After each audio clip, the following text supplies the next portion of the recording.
नमस्कार मित्रांनो. 2025 मध्ये आपल्याला अनेक स्पर्धा परीक्षांना सामोरं जाण्याची संधी ही मिळते आहे.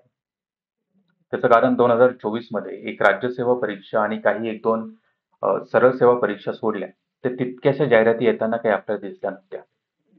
2025 मध्ये ही परिस्थिती जरा वेगळी आहे. फक्त एम-पी-एस-सीचा विचार केला तर संयुक्त गट ब आणि संयुक्त गट क च्या प्रत्येकी 2 संधी आपल्याला मिळणार आहे. सोबत काही सरळ सेवा परीक्षा आहे, पोलीस भरती आहे, तलाठीची जी काही 2,500 पदे रिक्त आहेत, त्याचीही जाहिरात यावर्षी होण्याची शक्यताही जास्त आहे.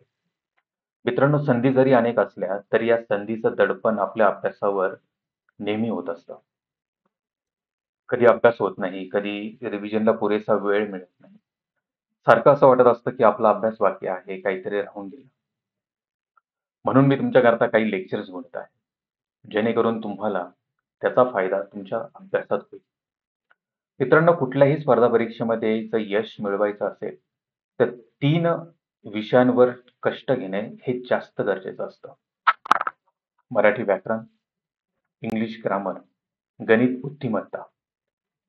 यासोबत जी-एस म्हणजे जनरल स्टडीजचा अभ्यासही महत्त्वाचा आहेच, नाही असं नाही. पण या 3 विषयांवर जो जास्त लक्ष केंद्रित करतो किंवा जो जास्त मेहनत घेतो, त्याचं नाव हे अंतिम निवड यादीत येण्याची शक्यताही जास्त असते. मित्रांनो, तुम्ही तुमच्या आजूबाजूला जॉइन झालेले तुमचे मित्र-मैत्रीण असतील किंवा तुमच्या लायब्ररीत अभ्यास करणारे जे काही सीनियर्स असतील, त्यांचं निरीक्षण केलं तर तुम्हाला एक गोष्ट ही नक्की जाणवेल, की त्यांचं या 3 विषयांवर कमांड ही जास्त असेल.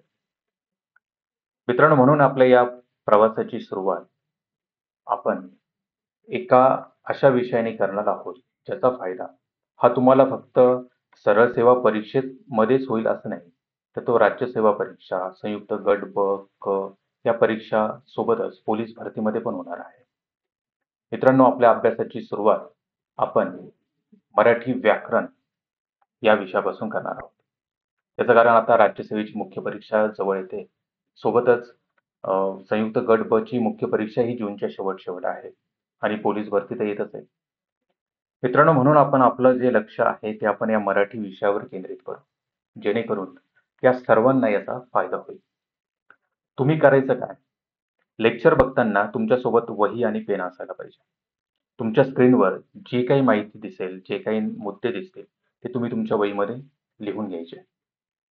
त्यानंतर आपल्या टेलिग्राम चॅनलवर जाऊन या संबंधित लेक्चरवरचे जे काही सराव प्रश्न असतील, ते तुम्ही सोडवायचे आहे. शक्यतो लेक्चर बघितल्यानंतर दुसऱ्या दिवशी प्रश्न सोडवण्याचा विचार करा.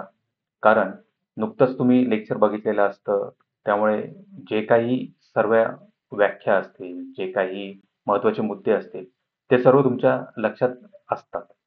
परंतु दुसऱ्या दिवशी किंवा अजून 1-2 दिवसानंतर ते विसरण्याची प्रमाण हे जरा जास्त असतं.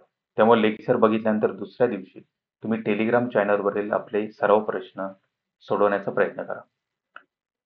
प्रश्न सोडवताना तुम्हाला जिथेही अडचण येईल किंवा जिथेही तुमचा प्रश्न चुकेल, तिथे तुम्ही जरा थांबा.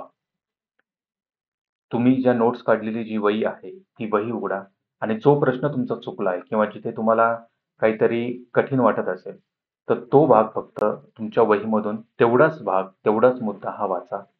वाचल्यानंतर पुन्हा वही बंद करा आणि पुन्हा प्रश्न सोडवा. मित्रांनो, या पद्धतीने ज्यावेळेस तुम्ही अभ्यास कराल, त्यावेळेस तुमचा अभ्यास हा परिपूर्ण असेल. आणि असाच अभ्यास तुम्हाला हीच पद्धत तुम्हाला प्रत्येक लेक्चरनुसार करायची आहे. आणि हे फक्त मराठी व्याकरणापुरतंच मर्यादित आहे असं नाही. जी-एसचे सगळे विषय असतील, इंग्लिश ग्रामर असेल, गणित किंवा बुद्धिमत्ता, जे काही तुमचे सूत्र वगैरे असतील, जे तुम्ही लिहून ठेवले असतील, त्याच्या बाबतीतही हीच पद्धत तुम्हाला पूर्ण करायची आहे. तर मित्रांनो, तुमचं अभ्यासाचं जे काही शेड्यूल असेल, जे काही वेळ टाईम टेबल तुमचं असेल, त्यानुसार तुमचा अभ्यास हा चालू राहू द्या. जसा वेळ मिळेल तसं तुम्ही हे लेक्चर्स बघत जा. तुमच्या अभ्यासामध्ये खंड पडू देऊ नका. हा तुमच्या अभ्यासाचाच भाग आहे. परंतु तुमच्या अभ्यासाला, सेल्फ स्टडीला कुठेही कमी पडू देऊ नका. मित्रांनो, आपण हे जे काही लेक्चर्स घेणार आहोत, ते कुठलाही आरडाओरडा न करता किंवा कुठलाही अ, बडेजाव न आणता आपण परीक्षाभिमुख अभ्यास करू, शांतपणे. तर आपण लवकरच भेटू. तोपर्यंत तुम्ही ह्या विषयाची तयारी एकदा मोरा वाळिंबे सरांचं पुस्तक असेल, बाळासाहेब शिंदे सरांचं पुस्तक असेल, त्याला पण एकदा वाचायची सुरुवात करा. किंवा जरी वेळ मिळाला नाही, तरी काही हरकत नाही. आपण लेक्चरमधून ह्या सगळ्या गोष्टी पूर्ण करणारच आहोत. मित्रांनो, परीक्षे दृष्टीने जे मुद्दे महत्त्वाचे असतील ते आपण पूर्ण करू. कुठलाही टाईमपास किंवा अ, कुठलाही अडथळा मध्ये न आणता आपण अभ्यास करू. तुम्ही चॅनलला सबस्क्राईब करा, लाईक करा आणि मित्रांना शेअर करा. जेणेकरून मी अपलोड केलेले लेक्चर्स हे तुमच्यापर्यंत येतील. लवकरच भेटू.